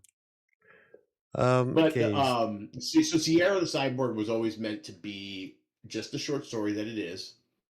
Um, the one that you should be paying attention to is Dark. Dark. Dark is truly the stuff of my childhood nightmares. That one I don't think I read It's yet. also the closest to the truth of things that have happened in my life between me and my brother. Oh. And every story I write in the Dark universe, my brother reads. And then we end up having a little mini therapy session over it. I'm the oldest of five, but my brother Jay is my full brother. The others are my half siblings. Yeah. Jay and I are 14 months apart. And when he read Dark, the original, the first story Dark on my Flash Fiction Fun Days, um, he was like, I had no idea that's how you felt being my brother. And then when he read Dart 2, he was like, criminy crickets. Now it's starting to make sense to him. And we're talking about turning it into a graphic novel. Okay, so Don says you're good, Sean. I should just kill the spider instead. You're safe. The urge is gone now. Suda says, I think I was incarnate. It was a good So number of Don seven. bought me some reprieve from death by killing a spider. I just want the whole world to hear that. So incarnate, I have been trying incarnate. I do like how it is, how it's set up. And for being $25 a year, if you pay for it in advance, you get quite a bit for it. So incarnate is a good mapping, I think. But I don't know. It just looks like that they use something else in for the map. Laura says, "Don't ask me. I'm useless with the maps. I'll ask him." Alrighty, That's a I typical guess Laura we there. can wrap this up. It is 8:46. That's okay. To If it you, wasn't it's for 10:46. To me, I gotta be up in 4.5 hours. holy shit, dude. So if it was up to me, I'd keep And talking. I love like, hey, I still well, I'd have to open up the I Crown just want Royal, but Serena to take a look. there goes Here's where the Serenity. bottle started when it opened. It was above the neck. It's down here. That's 16% alcohol. I don't know how many ounces that is, but multiply that time the ounces by, you know, 16%. 33%, and I finished Yeah. off the bottle today. Well, And yeah, I'm at but a higher I have to altitude. get up at 3:30. You're gonna sleep in. I gotta get up and catch Oh, a I still freaking flight to New no. York. I still gotta get up at 6. I have a job too. I am the content marketing team lead of Green Geeks web hosting, so I've got my own Oh, shit to okay. do. So you got. Yeah. Yep. You know, Incarnate is great. I'd rather have Slightly flown incurring out today, profile. but I Yes, soon. wanted the interview to be in this environment because I You know, figured, fuck yep. it. And you were saying that you had to be so professional. I'm like, you know what? We can just uh, coast and have a good time. So, Fireball. Oh no, honey. Oh yeah, I'm a big fan of Fireball. It's cheap. It's $20. This bad boy here was $20. So I've been trying on threads to get Fireball's attention, but they still don't want to throw me money. So I'll still keep drinking it though. I Loris. have two shout outs. I have two Oh shout yeah. outs I have to say. First Okay. off, Fireball, throw this guy some money. Listen, if you throw him money, we'll drink Fireball every single show. Every Still guest do. will have to have a bottle of Fireball to be on. We'll make it a thing. It's not a big deal. Number two, Stephen King. Oh yeah. Stephen fucking King. We love you, Oh yeah. but you need to say hello to Arlo Z Graves. I think we're somewhere around day 194. Are you still trying to get Stephen King to say hello? I've Stephen King, in fact, say hello. the first book I read is by Stephen King. I was 12 years old. It was Night Shift. And I have the copy of the book that I actually read when I was 12. It was Dad's copy. And Dad was about to sell it at a yard sale. And I saw it sitting on the table. And I was like, no, yoink. So I have the actual book that I read when I was 12. And ever since Night Shift, I've been a big fan of Stephen King. So yeah, give Arlo a Yeah. shout out. That'd be great. Yeah, that'd be great.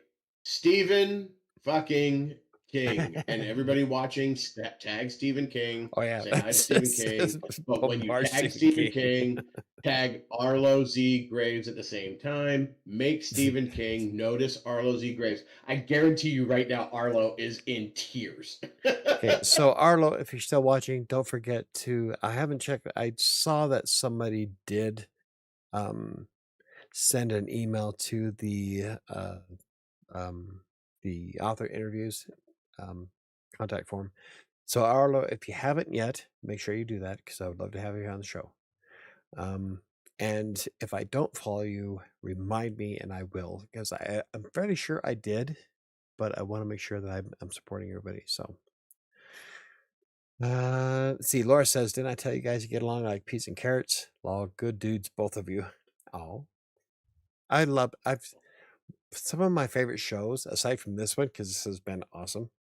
Has been with Laura and Timothy, and the one we had together was awesome. If you haven't watched that one, I you've watched got that to one. at It was good. least I had a good time. you've got to at least watch the part where we're talking about the book cover. Let's see. Don't Definitely forget to have to drink watch water. that part. Oh yes, drink much of water when you're drinking. At least I have some rum chata with it. Ew. Hold on. That was from Sue. I will have Yeah, there a you go. drink. There you go. And for all of yins in Pittsburgh, you jagoffs. Yep, and I'm out of stuff, so I can't shoot with it. Thank you everyone for joining us tonight. We greatly appreciate everyone joining us. That was from Sam. Are you seriously doing a shout out to Stephen King? Yes. Why not? Why not? It wasn't a shout out to Stephen King. Listen, whoever asked that question, and if it was That was Don, kiss Don. my Yes, ass. Don. But tell me we don't know each other. The reason that we're doing a shout out to Stephen King is Arlo has been shouting out to Stephen King every single day without fail, hasn't missed a day for almost 200 days trying to get Nice. Stephen King to say hi to them. That is And awesome. Stephen King has not acknowledged yet. But Stephen King does tend to acknowledge other authors when it reaches his attention. So it's just a matter of when's the Get day that it's going to go timing. across his feed Yeah. and he's going to see it. Yeah. Yeah, keep in mind though, he's probably getting Adding, like constant we're just adding another avenue for yeah, Arlo to there you get their dream. water is life force. Yes, it is. Don says, I really don't think he needs your marketing, Sean.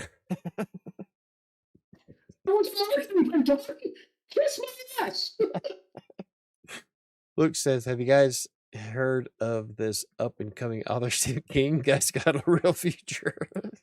Nice. That was you. Okay, so I love yes, these people. I will. I love them. Yeah, I gotta love them. Okay, so Arlo, I probably won't get to your email tonight because I've been drinking a little, but I will definitely get to it first thing in the morning. I would love to get you on the show. He's a freaking pro. Glass of water right next to him the whole time. There you go, Don. I finished it. Cheers, you See? jag I off. drank my water. Now for Sean to have that 1 in 3 chance of missing his flight. Alrighty, let's wrap this up. It is almost 9 o'clock my time, and Sean has got to get some kind of shut eye before he tries to jump on a flight. Anyway, okay, you know so what? Listen, we're gonna do this. This was great, Mike. I had a great time. This was fun. I had a great time. I got to one question that I wanted to ask you. Listen, Okay, you know what? Let's schedule another one if you want. I'll be happy to do it. We'll schedule another one. We'll go through the questions. Somebody asked for when part 2 is going to happen. That is completely up to you guys. I usually try to do the author interviews every other week. That way, I have time to write the blog post and promote the author I have on.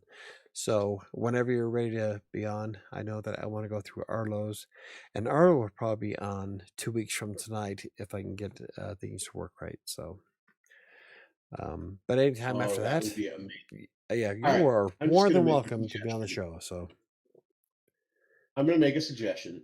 Okay.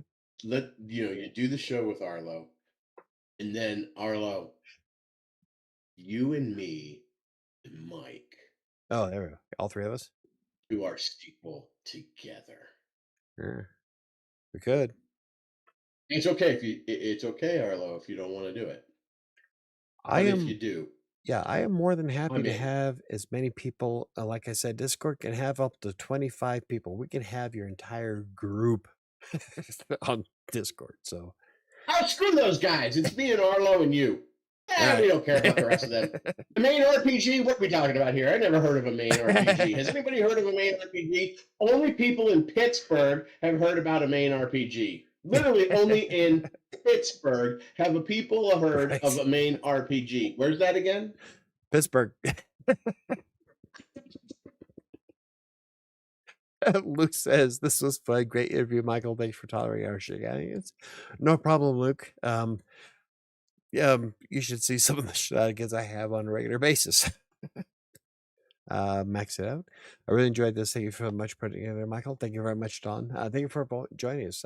I had a lot of fun. I got to one question, but I think we got quite a bit. We got serious. We had fun. We got liquored up. What else can you ask for a show? 20 hours, Listen, 25 hours. and when we ever I like that launch pseudo. Wyvern for real, There you y'all go. keep an eye out because when we actually launch it, we're going through flavors and formulas and what grape goes with what Okay. mead, and then or All right. what honey, I got and one then for we're you. also doing meads, and then we're doing ciders because Luke is a master cider maker. So, Okay. oh, is he a master cider maker? So I got one for you. I am a big fan of blueberry. I will drink anything blueberry in it. So if you guys come up with a blueberry Mm. recipe, yeah, I'll be more than happy I've to got some promote it. blueberry piss sitting right over here. Yeah, I love blueberry, so I'll make sure these are drinks, right? Okay, so Just make sure they're drinks. Yes. I'm gonna do something I don't normally do, only because this has gone on for almost 2 hours. It's the longest show that I've ever had. Thank you very much, Sean, for being on the show. I had a lot of fun.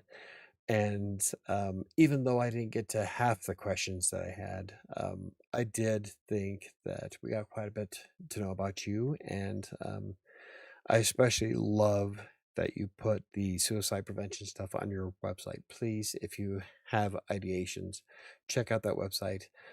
Read the story because the story behind it is amazing. And um, you are definitely way beyond more than welcome to come back on the show. So I had a I'd be lot of happy fun to be tonight. back on the show. Um, I did too. And I do want to say one last thing about the suicide prevention. Please, please, please know that you are not alone. exactly. There are many of us who have struggled, but and if you are a loss survivor, please seek the help because you're not alone either. There's many of us Yeah. out there. For those of you who are struggling with the thoughts, know that there is a group of people out there who would give anything for one more minute of you. You are never a burden. You are not a burden. That's the most important message I can give to those of you struggling. You're not a burden to those who love you. We will give anything for one more minute with you in our lives. You're never a burden to us. We'll sit on the phone with you. We'll sit in your living room. You can sit in our living room. We'll lay on in bed with you. Whatever it is you need to get through that moment of struggle. To us, it's worth it because the without you is so much worse. And so you're not a burden. No human being is a burden to those that love them. So we're here for you. There are resources available for those of you who it's already too late. It's already happened and you've lost. There are many of us who have been through that as well. Reach out to us. Yeah. Reach out to the resources. Ignore everything else on my website and just go to the suicide prevention down at the bottom. There is a lost survivor resources. Every community has resources for lost survivors that will allow you to connect with people who've been through it. They know what you're going through, and you are not alone either. So, in no instance, in no moment, are you ever alone, whichever side of this tragedy you fall on. Mental health is a crisis. It's a Yes. crisis, and we lose too many people to whether it's fear of talking about it. The biggest regret I have is not saying to the two people I actually always knew Aunt Bobby and Nate would die by their own hand, and I can't even tell you how painful that is to recognize. And I spent a lot of time on the phone with both of them over the years, just kind of talking to them and or sitting in living rooms or in the car, just in the middle of nowhere, just talking. And I always knew that if I lost them, that was how it was going to go. And I always wondered what I could have done. And the reality is not much other than tell them how much I love them and Yeah. how much they mattered and how much they weren't a burden. And so, for those of you who are struggling, know that those around you that are trying to talk to you, they're struggling with how to approach you because they don't want to trigger you. They're struggling with, they don't want to, they're afraid that what if you're not thinking that, and they're just reading into it. And so, if you go to them, you'll take a load off them, you'll take a load off yourself, and then you can have honest conversations. And for those of you that have lost, the honest thing that you can do is just love that person that you're afraid you're going to lose and be there for them. Um, just be there. But if you've already lost them, find others who have lost and be there with them because they will help you get through the hardest part. Yeah. The pain never goes away, Nope. but you can grow from it. And that's the Absolutely. best you can do. Yep. Absolutely. And I love that you have that on their website. Don't forget to visit SeanGregory.com. The link is in the description down below. I also have the link to his books as well as the QR code. So I'm going to do something that I don't normally do. Normally I say goodbye and then we just do the card, but it's 9 o'clock. So we're going to do the card with you on it. And I would like to get your opinion on it. These are the daily affirmation cards I do every Monday. This last week's daily affirmation was, I can find inspiration anytime and anywhere. Whenever I think I'm stuck, I just focus on my life's theme. What do I value? What do I stand for? Then my pen move. Then I let my pen move. For me, is that I am inspired all the time. Um, I never one of my viewers um, says that I'm lucky because I'm never bothered by writer's block. I know exactly where I'm going at all times. And so I'm always inspired by everything that's around me. So it's just a constant flow of writing for me. And based on how you had like what 180,000 words, 190,000 in a short period of time, 180. yeah, someone gets inspired too. For me, it's when I get stuck. I get stuck, and I have ADHD like you wouldn't believe. So I get stuck, and it goes on rabbit trails. As this 2 hours has proven, I Yeah, go on yeah. rabbit trails that you Oh never yeah. know where the fuck I'm going. But the reality is that when I get stuck, what I have found works for me is to Mhm. continue writing. Let the rabbit trail of writing happen. It's going to get scrapped anyway, Oh yeah. right? It's garbage. But by continuing to write, the world itself grows. And as the world, whatever it is, whether it's a real world, like you're doing a detective story here in the middle of Pittsburgh, and you're writing Pittsburgh as a character. Mhm. The reality is that even though what you're putting down isn't going to end up in the final manuscript, what you are putting down is allowing you to flesh out character, environment, the world, and ideas. And eventually you will find yourself back on the story track. Yeah. And you're just going to eliminate all of the stuff that you wrote. But all of the stuff that you wrote allowed you to flesh out things that the reader will never know, but because you know it, your world will become more vibrant. Yeah. There you go. That's how I do it. Yeah, that's actually really good. Um, so that was last week's. This week's daily writing affirmation. I always do it last week's and this week's. So this week's daily affirmation is the answer for how to start my blog, finish my article, or write the outline for my book is right here. I will peacefully reflect and dig deep until inspiration awakens within me. That's see, that kinda goes along with what I was saying before, where inspiration is always I'd never have a problem with it. I know exactly what I'm writing at all times, and, it's always it's kinda hard to explain. Like, with, one of my viewers, Diana, was that's the one that said that I'm lucky that I never get writer's block, and it's really hard for me to describe how it works because, for me, it's just I don't know, it's like a continuous flow of thought, and it just flows out. So so I guess it kinda It's goes along the lines of what we just talked about. Yeah, and I am very much a pantser. I plan shit. I don't know. I start with a small idea, and then it snowballs into a nightmare. And whether that nightmare is garbage that I have to throw away, or that nightmare is a literal nightmare of monsters and weird things happening, but the reality is that I ramble. Yeah, I well, ramble. I'm so aware of how much I ramble that I'm embarrassed by it, but